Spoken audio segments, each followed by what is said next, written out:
Beautiful. Thank you so much for joining us in this conversation. It's 4 p.m. here in Almedalen, but I'm also welcoming people online to this great conversation on what's required from Swedish development actors in the digital transformation. We all know that we're amidst a health, hunger, and climate crisis, and we're also seeing a raging war in Ukraine.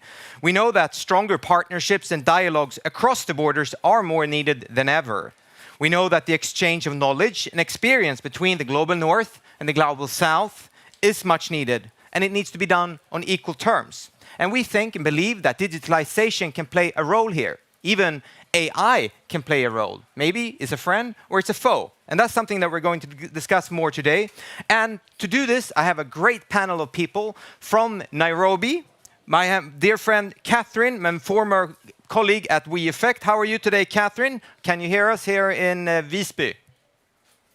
Yes, very well, Marcus. Good to hear from you. And thank you for the invitation. I can hear you loud and clear. Thank you. Awesome. Everybody can hear you here as well. Hey, Catherine, I just wanted to ask you, what's your favorite digital tool?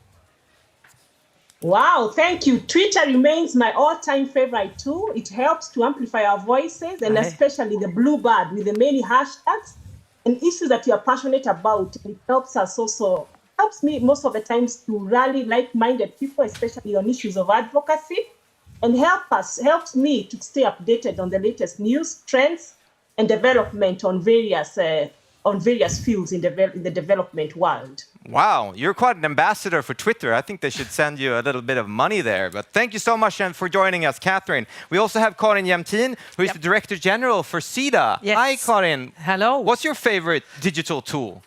My tool when it comes to hardware is the phone.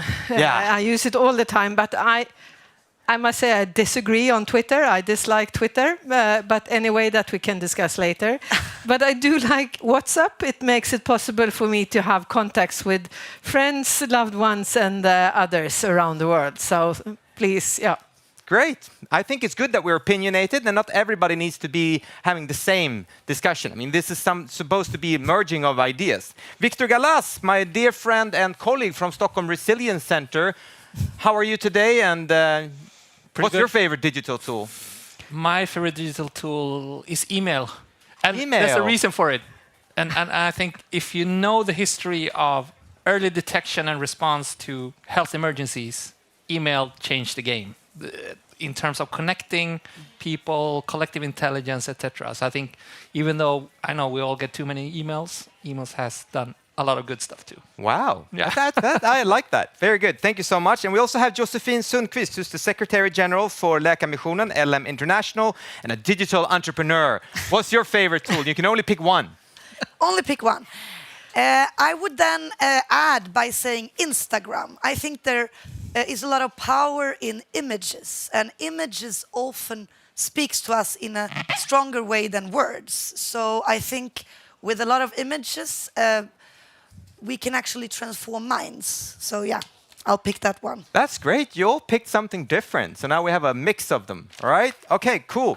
I just wanted to say also that my name is Marcus Landstedt, and I'm the communications manager for Stockholm Resilience Center at Stockholm University, a colleague with Victor. But I also used to be a colleague with Catherine, because I was with WeEffect and VI Agroforestry for the past 10 years. And I have worked a lot with Josephine and others here in the room on the digital transformations. I just want to be clear about that. And as you can hear, we are doing this in English today, and that's because we want, obviously, Catherine to be included in the panel. And if you need help with translation, we have Sandra Nilsson here from WeEffect and Isabella from Läkarmissionen to help you with that.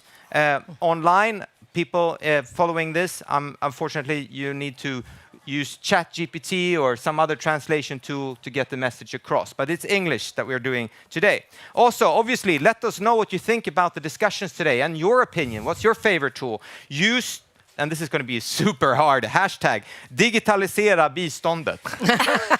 You can't use that. I won't spell it out. Just put it out there. Tweet, LinkedIn, TikTok. Send an email to people. Why not? Instagram.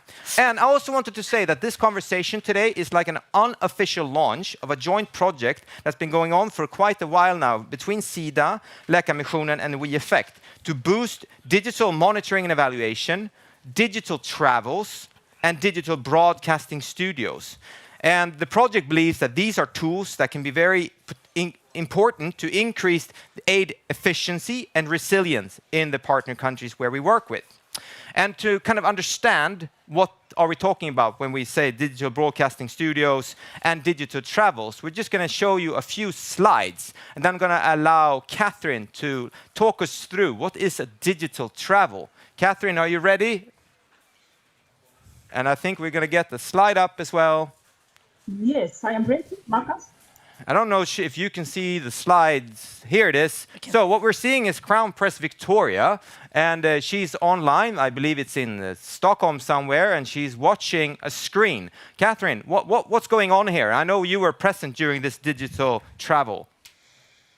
Yes, Marcus. This is the Crown Prince of Sweden who managed to visit one of our programs in Zimbabwe, that is in March. And you ask yourself, what is a digital visit? And for us at WeEffect, digital visit is where we are able to transport our viewers and our partners and our stakeholders as WeEffect to be able to experience and witness the work that we are doing with our partners on the ground, especially around issues of food system. So she was able to meet with farmers on ground and be able to experience the life of a farmer from a virtual perspective. So that is what we come as digital visit at WeEffect. And this is where you can see the Crown Prince in Zimbabwe, that is in March. Cool. Thank you for letting us know. And also wanted to mention that you have been exploring something called digital broadcasting studios, Josephine. And I think we'll also have a few slides on that if you move to the next. What's that? And how can that be supportive in making aid more efficient, but obviously making sure that all voices are heard on equal terms? The digital studio is a very important method for Swedish Development Corporation that we really want to export all over the world where we work. And here you can see an image from our studio in Stockholm. We have recently launched a digital studio in Ethiopia. We are now launching one which is mobile in Kenya. The point is that all people are not mobile. All representatives from civil society cannot gain a visa, cannot afford a ticket to go to African Union meetings, to amplify their voices in side events with the EU, AU, UN, or participate in capacity development efforts. Through a digital studio, you can collectively share technical resources so people can actually get their voice out there in a professional manner that is actually more equal. Often you see representatives in development cooperation from the West having good sound, video cameras, lighting, and then you bring in someone from South Sudan and there is a cracky sound, lightning in the eyes, and then the discussion cannot be fully equal. So we believe it's about equalizing development cooperation, bringing in new voices. It's also about actually spreading new technologies. The studio is actually like a test bed. People come into the studio, they learn how to experiment with different types of new tech innovations. And what is important to say is that this should not be elitistic. It should be for everyone. So we are trying to see how can we use local products and markets. When we were building the digital studio in Ethiopia, our team went to the local market and they actually bought mattresses that were broken. And they used that material for the walls to isolate the sound. And we've been trying to see, how can you lower the cost? We have taken it as a challenge in LM International to lower the cost, how much it costs to build a studio. It should be for everyone, not only offices in urban places, but actually rural places. Field offices should have these type of studios. Cool. Thank you, Josephine. I'm going to stop you there, but you can explain and elaborate on that more later if you want. Now I wanted to go back to you, Catherine.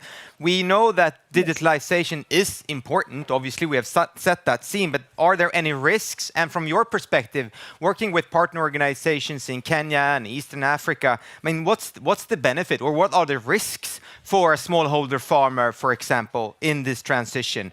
They're fighting the effects of COVID still, climate change, obviously, and even the war in Ukraine, how that has impacted food prices, for example. Why would they go digital? Yes, Martha, I think it's very important for us to make use of technology, to be able to engage with our project participants in any part of the world, whether it is Kenya, I'm happy to hear that the previous speaker has said that they are providing this platform even to this other side of the world.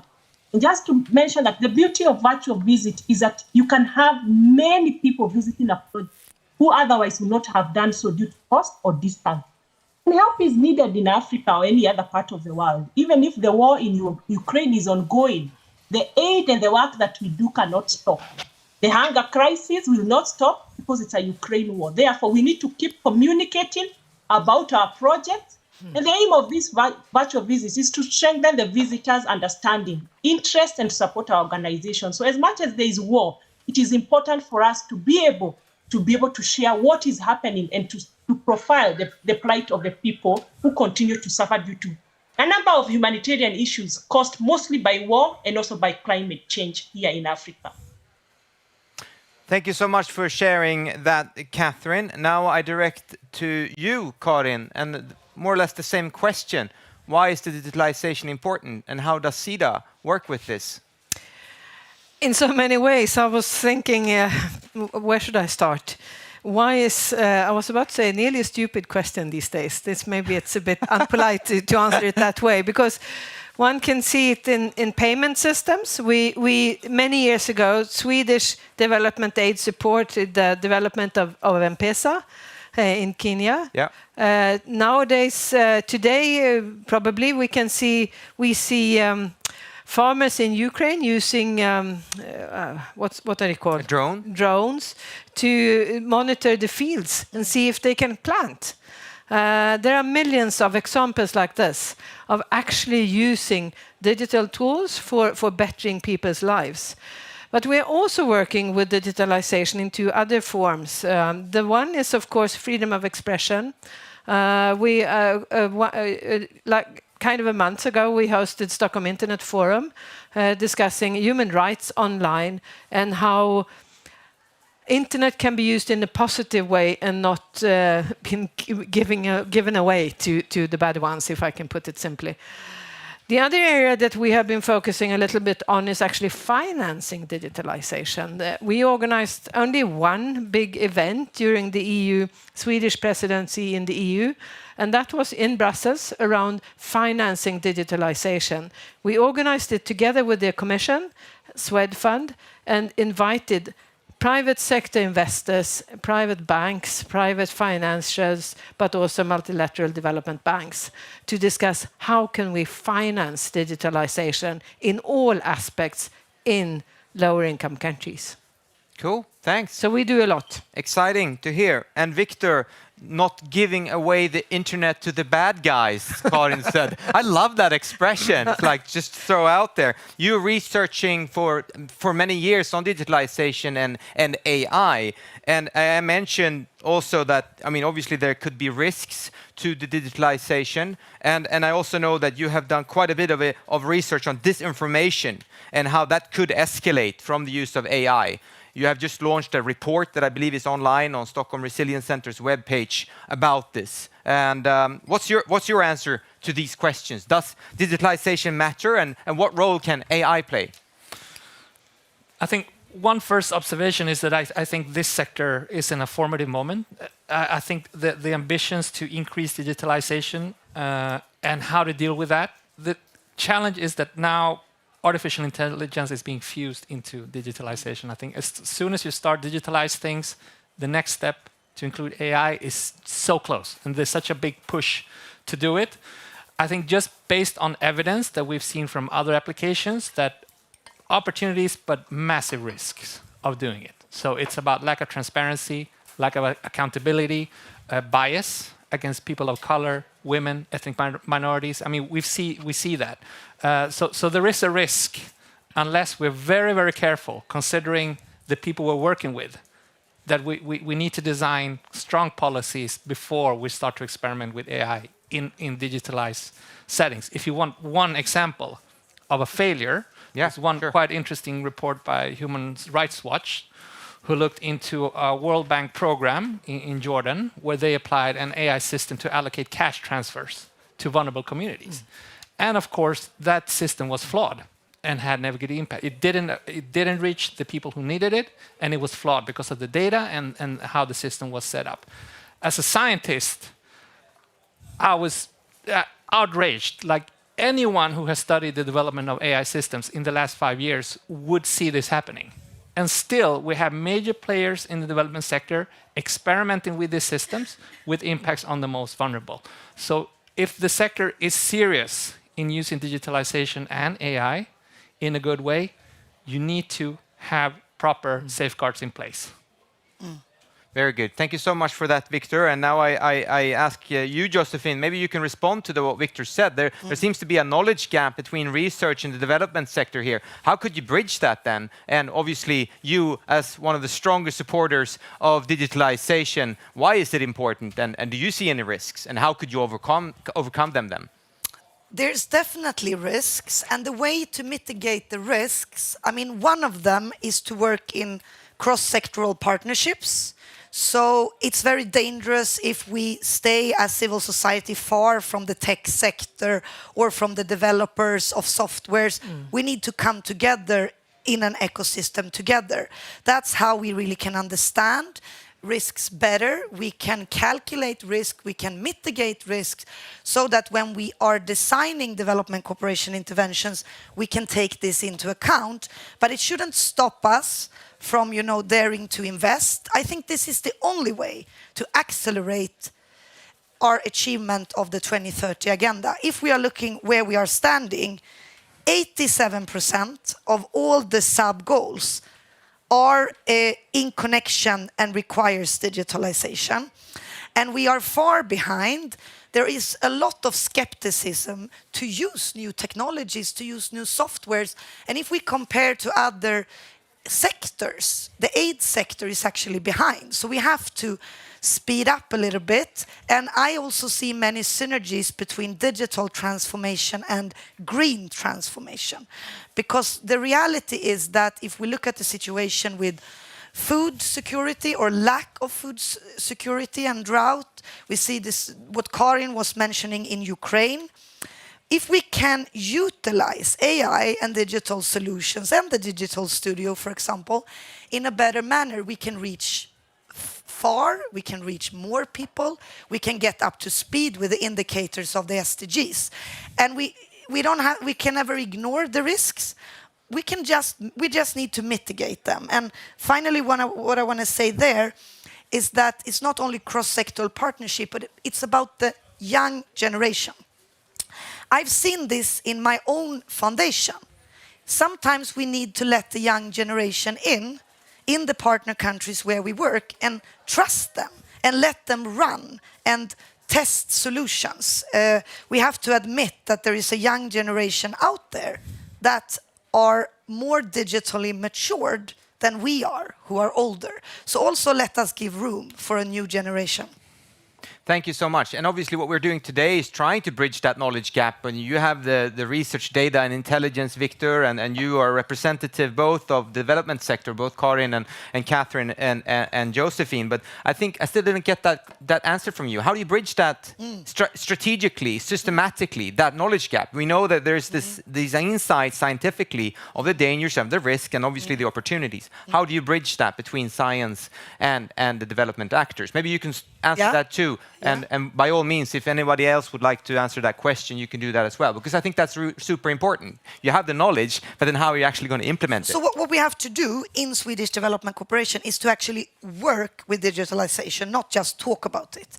And in this, what you mentioned, See That We Affect and LM, we are now trying out systems to monitor and evaluate aid through digital apps. We are trying different ways, and then we can see what goes well, what goes wrong. So I think the best way to bridge the gap is by actually having test beds, by doing practical things. So we have to get the sort of digital entrepreneurship in, because we can't just solve it at the policy level. It's about trying out and failing, and failure is the way to succeed. Thank you so much for that. Catherine, would you like to answer that question as well? How do you bridge that knowledge gap that Victor mentioned, taking the insights from science and implementing it in the development work? if Catherine is still there. Yes? Yes, yes. I think for me here is to factor the aspect of inclusion, because remember, for us in this side of the world, is that internet access is still a challenge. So as much as the researchers and the scientists continue to come up with new innovations around technology, we need to factor in inclusion of the third world, remembering that internet access is still a challenge here due to infrastructure and power challenges. So that is a key point to note. Infrastructure, including obviously the connectivity, and you mentioned also electricity. Are there any other challenges? Exactly. Are there any? Yes. Are there any Yes. other challenges for the digitalization to happen? Yes, other challenges within this side of the world include limited digital literacy. We realize that most people don't have the knowledge and the training around technology. And of course, the issues of gender disparities, where women and girls are often face social, cultural, and economic barriers that limit their engagement with digital technologies. And all these, among other challenges, impede digital transformation. And as the previous speakers have said, to address these challenges, we require a collaborative effort from various stakeholders, that is including governments, private sector, and the civil society. But inclusion for us is key in this process. Thank you so much. Karin, would you also like to answer that questions? What challenges do you see in digitalization and how they can be overcome? You mentioned finance, obviously, before. You could mention that again. Yeah, of course I could, but there are many other challenges, of course. Education, to be able to use the tools, laws, regulations around digitalization. Access to, I was actually thinking about what Catherine said, access to energy. If there is, when there is internet, etc., electricity is needed to actually charge in different ways, either with solar panels or grids or whatever, but energy is very much needed. But I would say that the most difficult part in the long to fix, or however, whatever use I would like to, is to develop the digitalization and the use of digital tools in different ways without hampering with people's identities. And one cannot have test beds when it comes to actually protecting people's identities. I've also visited the refugee camps in Jordan and saw this. Anyway, I probably saw that program that you visited, and it's simply a discussion which is nearly not at all held at global level. Yeah, thank you so much for outlining that. And Victor? Can I add something to that? I think that just to follow up on both the points, like, again, being in a formative moment in this sector, like how do we approach this issue? And I think one of them is first to have very clear principles for how you would apply AI in a responsible way. So the Gates Foundation published a couple of those principles 1-2 weeks ago. There's a need to do that, one thing. The other thing is to separate between what are low-risk uses and high-risk uses when you experiment. And as a community here, again, working with the most vulnerable people in the world, focus on where we see there are no risks here. I mean, the examples you gave here, like digital studios, Zoom meetings, etc. But then you move into the domain where you have predictive modeling, automated decisions. Those are high-risk uses of AI that we know fail in many places. Don't do it unless you have very clear mechanisms to deal with it. And you can demand it, right? This is a big sector, important sector, so demand, like algorithmic accountability and transparency. Set up independent audits of these systems. Have an incident database when these systems fail, right? And to learn from those failures and share that in the community. I mean, we desperately need that. I mean, in some cases, you can even say, like, we need a moratorium on uses of AI on these communities until we have these things in place. Very good. Because of what could be damaging. So I think Thank you for underlining that. And I know there's also this expression often used in the development sector of do no harm. You're familiar with that, right? So maybe we could actually tweak it a bit to say do no digital harm. That's a good.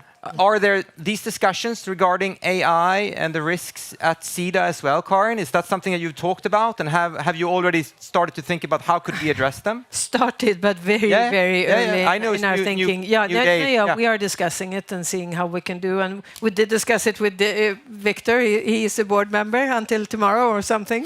But I think this is my last push. Exactly. But maybe we will be allowed to continue to discuss with you and others. But it's really at an early stage in this discussion, and it is because it's an early stage with around AI as such. So we have to be humble of it as well. Yeah. I mean, Josephine, again, you're a front runner in digitalization, but do you also have a policy in place to guide your decisions to do no digital harm?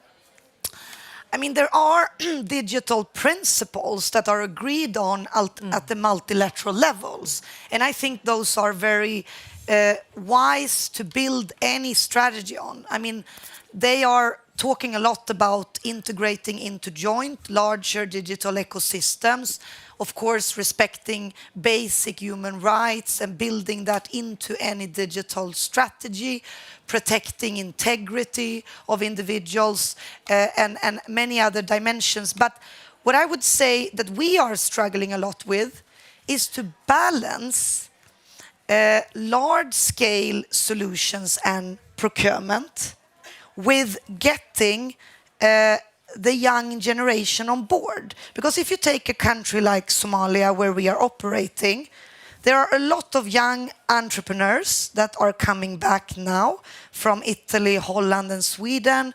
They are starting up digital startups. They have no jobs.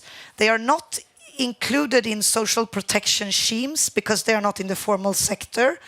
And they have a lot of creative solution how to build up their economy.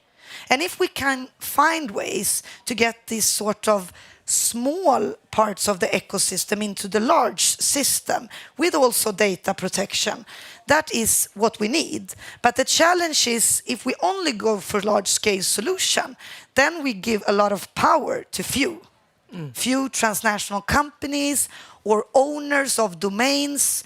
So I really think we have to balance here. And we also have to give room to open source solutions, smaller communities. And this is why I think with what we are prototyping together, we affect SIDA and LM right now, is to see how can we build curiosity.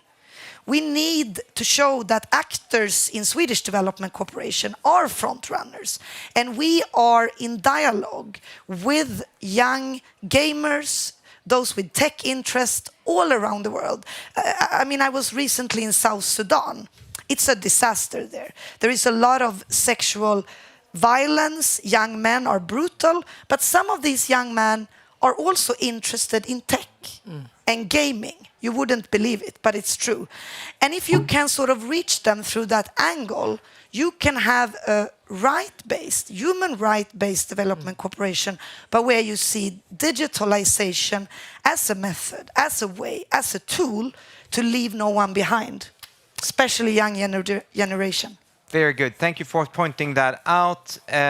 Also, the rights-based approach obviously is something that should be talked further on when it comes to digitalization. I think that's a whole other seminar that we could do maybe in a year's time. Following up on what we mentioned before, Karin, SIDA, you're a very important partner in many digital projects that you mentioned, but you have also been somewhat facilitating and moving the project mentioned earlier along. We've had workshops at SIDA in your great creative hub there in your new brilliant offices. Yes. Really good meetings, but also people online, and it's been physical, and which has really made us go further and and foster a joint understanding of both digital monitoring and traveling and the studio that was mentioned. But what can be your role in supporting actors like LM and We Effect and others in the digital transformation, apart from just being a funder? What role can you play in this? I mean, being a funder is of course important, but also we can play a part in encouraging, supporting, pushing each other You know a lot that we do not know. And by meeting in Rissne or maybe in your studios in Sweden or elsewhere, we can continue to develop. And maybe the hardest part is actually the rights-based perspective that I would like to see the discussion, but also the dose around the rights-based approach. Actually, we have to act with the rights-based approach. So the most important part is to continue to work with to meet as equal partners. Thank you so much for that. And Josephine, how do you say that the digital transformation of humanitarian aid and development cooperation could be done? You have mentioned a few things, but I think this is an opportunity to echo that or explore further. Yeah, I think we also have to start looking, I mean, when we design intervention, up to now we have perceived technology as overhead, both softwares and hardware. So when you design budgets for institutional donors, it's counted as office rent, staff, costs. But to me, this is actually methods, working approaches. So we have to give room for tech to be budgeted for actually in programming and intervention, not just as overhead cost. And this is actually transforming how we design calls for proposals, intervention, program management in development cooperation. And this is a mind shift. So what I'm asking for is also actually a huge digital mind shift where we have to start to look at this in a new way. It's not just back administration. Tech is also work, it's methods, and it's actually effective aid. It can be very effective aid. Thank you so much for that. And Victor, from your perspective, obviously you outlined the risks and you've said there are opportunities there as well. What would you say if you were to build the highway to digitalization in the development sector? How would you do that? And what role can research play further? No, I think, the most exciting and interesting cases of applications of digitalization and AI, I think are those that are co-produced with people on the ground. And I think, so just to give you an example, so if you have an agricultural advisory system that builds on data-driven analysis of weather patterns, market shifts, etc., it's not something that you just design in an office in Silicon Valley or Stockholm and then dump in a field. No, you design it and then you co-produce it with farmers on the ground.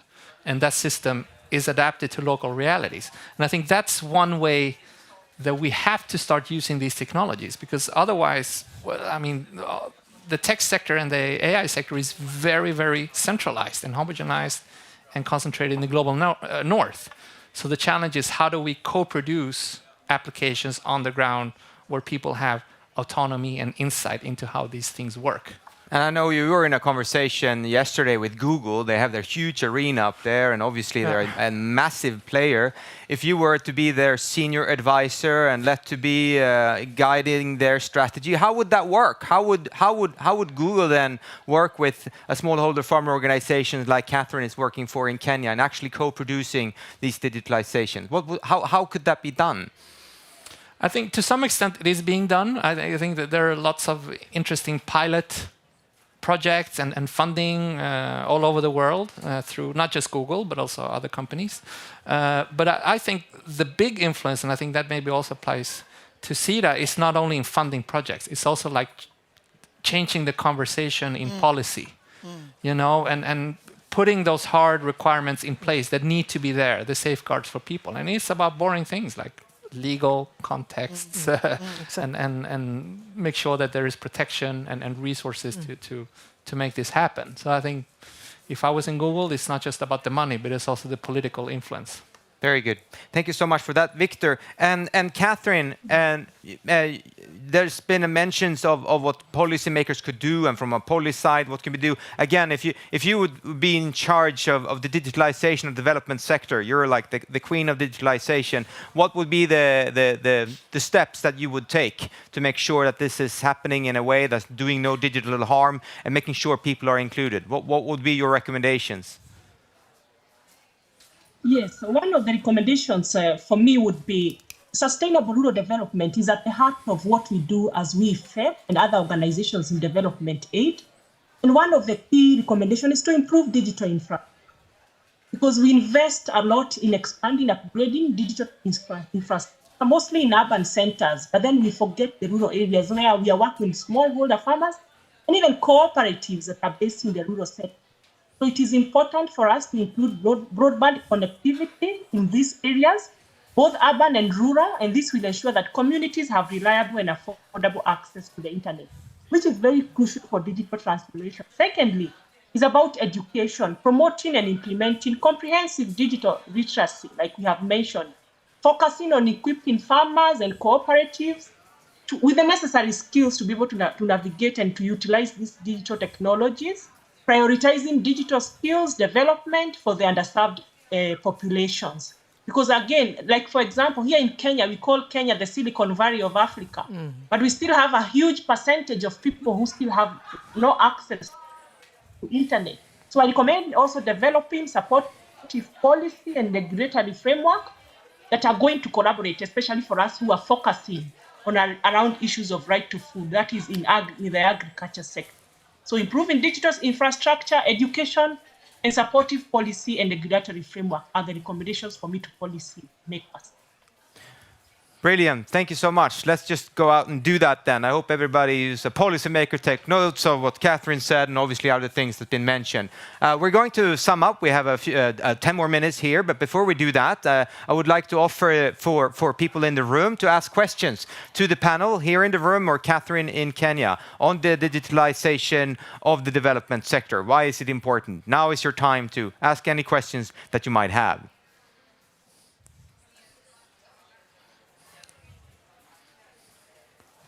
Tough audience. Tough audience. Then I could follow up actually with a very concrete question back to you, Victor. Now, knowing that we have this amazing new landscape of AI and things are happening like every 5 minutes, but we know that change is happening quite slowly in real life. How do you make sure that we are understanding what's happening right now in this super quick environment, but making sure that it's still being picked up in real life? I mean, there's a huge gap. I can mention that when we worked on development aid strategies, my former employer, WeEffect, I met partners and they said, you know, when you visited here 3 years ago, you mentioned this new strategy on something, you know. And then 3 years later, that's actually when we start to implement it. It takes time to adapt and really change because we're talking about loads and loads of people. So how can you do that? Now we have this, you know, this flood of new technology, but then still communities that obviously, need to adapt that. How could you do that? I think one of the biggest challenges in this space is that we need to be more open about failures. So digitalization is not something that began last year. It's been a long process. And there have been many experiments in this sector with different types of digital tools. And some of them have worked and some of them have failed. I mean, some of them have challenges, like mobile banking. I saw one study from Ghana has created massive opportunities, but also increased depth for vulnerable groups for various reasons. The blockchain hype for development, come on, guys, it's not working. And we're going to see similar failures. So there's something about being honest about these failures, learn from them to do better. I think that's the only way that you will be able to enter this very rapidly changing world with some sort of insight and try to tweak this into the right direction. Thank you. Karin, same question to you. Yeah, I would like to add on to or follow on to what Victor said, and that is that we are running in two paces at the same time. And that is the bulk of the people, most people that we work with in poor countries, do simply not have access. Either they do not have access to internet, or they do not have access to a mobile phone or a computer or iPad or whatever it is, or they do not have access to electricity to charge all of this. So we have to remember, whilst discussing all of these sophisticated tools and apps and AI and everything that we have to discuss, we have to remember that what we have to do at the same time is very basic, bringing out increasing access. This was underlined by Catherine, and maybe that is one of our biggest, the biggest tasks of an agency like ours, is to always remind people about the digital gap, which is also growing every 5 minutes or whatever minutes you used. Very good. Thank you so much. Would you like to say something about that as well, Josephine? How can we bridge that massive gap in making sure that we are doing the right things in the digitalization? Yeah, we need more capacity development. For those of you who are here participating, I mean, capacity development is always raised as a very important area of work in development cooperation. And now we need to raise capacity. And we are involved together with Mälardalen University, Muhimbili University in Tanzania, Ministry of Health on mainland and Zanzibar, and all the different stakeholders in the health system and also private actors and investors. We are involved in actually implementing the digital health strategy for the health sector in Tanzania. And there we see everyone is lacking capacity. So everyone is asking for increased capacity because there is a drive. I mean, we cannot stop it. The reality is that aid doesn't stand alone. It's one sector area of development, but we also have trade, business, farming, all of this that surrounds development cooperation. And the digital drive is there, so we cannot stop it. We can only decide how to relate to it. So I would say capacity development is needed. We must invest in it to make this thoroughly with effective results. We need sectorial partnerships in plural. Finally, I would say that the digital mind shift is happening a lot now with young people. It's really exciting to watch. And we have had a program financed by SIDA linking actually young tech gamers in Järva in Stockholm with young entrepreneurs in Somalia. What we see is that they speak the same language. And this is actually a very good thing. You know, we have to also see the optimism here.